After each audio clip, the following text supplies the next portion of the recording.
What's the craziest thing you ever did for somebody you never dated? Because my friend and this guy were seeing each other for some fortnights, okay? They were in a situationship. They were full-blown in a situationship. My friend had a feeling that said man was not home. That said man was in these streets, as these men do, be in these streets. So she had a feeling. She calls, right? He don't answer. Girl, he does not answer. So she does what any sane person in a situationship would do. She drives to his house. Check to see if his car is still parked out in front, right? Drove all the way to his house. His car was out in front, but that wasn't good enough. He then proceeds to get out of the car and feel the hood of his car. I'm like, what's the point of feeling that? Like, what are you doing? The reason? She wanted to see if the engine was still warm. Yeah. She said based on how hot the hood of the car was how long ago he used his car. He said he went to sleep at 9. It was 11. I can't make this up. Would you contact your boyfriend's siblings or mother to find out if he was actually where he said he was? Get ready with me, story time. So my boyfriend stayed at his parents' house over the weekend for the holidays, and not to mention he has cheated on me in the past, and although we have been working on it, it hasn't been the easiest for him, to be honest with me. He acted really weird on Sunday. He barely even spoke to me that day, but he definitely was active. The only thing I had heard from him was he was watching football with his family, and shortly after, he went MIA after 11 p.m. He told me that he ended up leaving his phone on the charger, turned on a movie, and then passed out. It was very weird to me that he wasn't on his phone for hours because that man is attached to his phone. He was so attached to his phone that even if it was charging, he would find a way to be right there. Also, not to mention, it was definitely out of the ordinary for him to fall asleep early. Usually his bedtime is around 2 or 3 a.m. and I remember this night he never texted me goodnight, and honestly, saying goodnight is kind of a rule that we have in our relationship.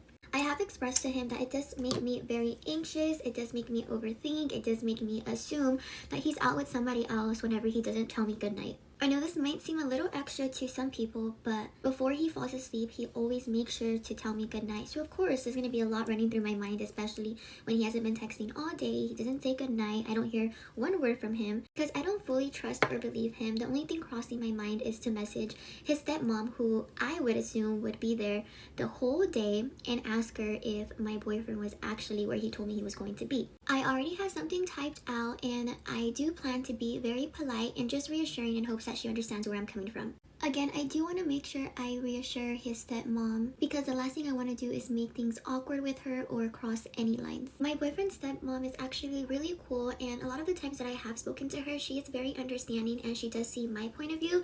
So I feel like maybe it might not be too bad asking if he was there that night. Honestly, I think I'm overthinking it, but I just really hope she can understand my concern. But again, you really just never know. I'm not really sure what to do, so I would love an outside perspective. Especially because I'm not sure if this is me being crazy or me crossing any lines. I just need some help. What would you do if you were in my shoes?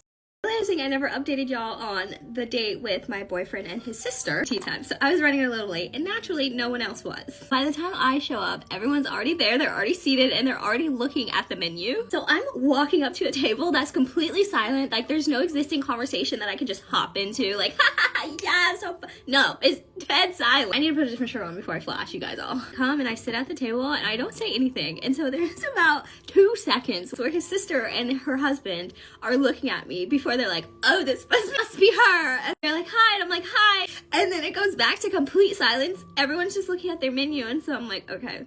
I'm not used to this. I also was the youngest person at that table by a good decade, I think, at the least. So there was a point in the dinner where we were talking about a movie, and me personally, I saw like the 2020 version of this movie, not the 1970 version. I was like, oh my god, I love that movie, and it had like Austin Butler or something, I don't know, the 2020 version, and they were like, oh, we haven't seen that version, we saw the original. Yeah, haven't seen the original, but I'm sure it's great. There's nothing really anything crazy that went on. I didn't say anything crazy. I should have after like a second cocktail. It's still TBD if she likes me. I didn't make a good impression, didn't make a bad impression. It was just an impression. I think I'm done meeting the family members, thank goodness. I told my mother she couldn't move into my spare room after she was laid off of work. Get ready with me, anonymous story time! My boyfriend and I moved in together last year, and we live in a 2-bedroom, 1-bath apartment. My mom was laid off from her job this week, and her rent is slowly increasing, which is why she ended up asking me if she was able to move into my boyfriend's spare bedroom in our apartment. The thing is, I didn't tell my mom yes, but I also didn't tell her no.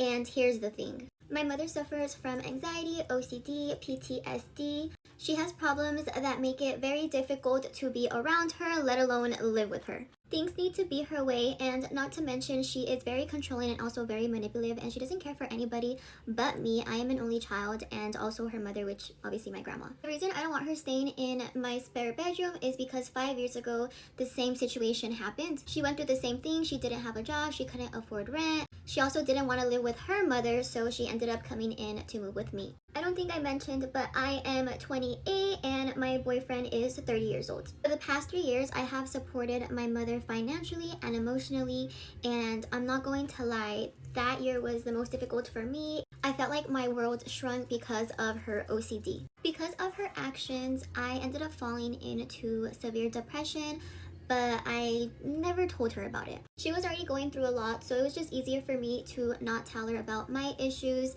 because I didn't want to overwhelm her. The only reason I moved out was to attend grad school across the country, but when I was done, I ended up moving back. The only thing is I ended up moving in with my boyfriend rather than going back with my mother.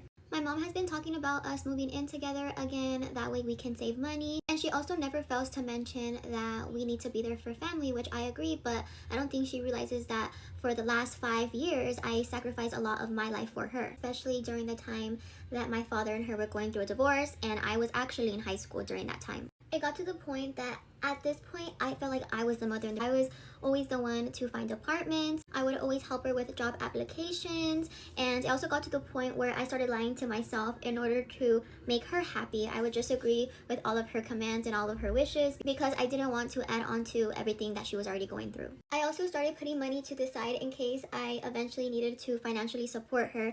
And the thing with that is, by the end of next year, my boyfriend and I do plan on moving across the country. We also do plan on buying a house and eventually getting married. So I feel like I have to put a pause onto my life because I have to help my mother out. Again, I personally don't mind helping my mother out, but if I feel like I'm the only one putting in the work and a lot of the situations are becoming one-sided, it's taking a toll onto my mental health. I feel like I have to put myself first and be a little selfish, but I don't know, I could be wrong. Again, it just makes me very upset and very depressed because I feel like she doesn't care and she feels like she can just come up to me whenever she's struggling, because whenever life is good, she doesn't talk to me.